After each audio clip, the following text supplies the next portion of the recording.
So these next features are going to be ones that I'm going to have to do more pointing out to you than actually using, because my inbox is pretty clean and some of my folders are pretty clean too.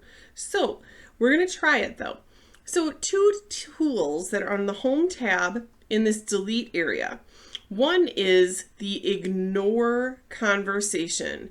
So the ignore conversation is for those messages like happy birthday, or I'm leaving early, or I have a dentist appointment, or whatever that is, or I'm engaged, or whatever that is that's floating around your office that you might have responded to, but then you're getting the reply to all from everybody about like them feeling like they needed to respond to everybody about it as well.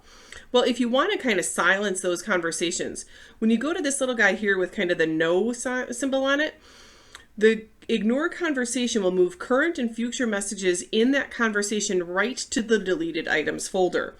So again, it's more for those things that are floating around the office that you know you're really not going to need to follow up on. Now, somebody might slip something by you and instead say, okay, happy birthday to you, and did you get this thing done? That could definitely slip in and end up in deleted, so there is a little bit of a risk with it, but I don't see that happen so often in those kind of messages. You're the one who's going to have to take a look at that for your own organization. The other one right below it is called cleanup. So cleanup is what takes redundant messages in the selected conversation. So in a situation where you've had a lot of messages going back and forth, and especially if you come back from a long day of meetings or a long day of maybe being gone from vacation or things like that, I like to start with cleanup, because what that does is it kind of sucks together all of these different messages and leaves you with the different messages and the latest and greatest.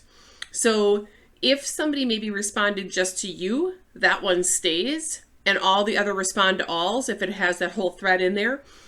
Outlook is looking for the metadata behind it, and they're pretty confident that this is going to clean up your folder and get you on a fresh start.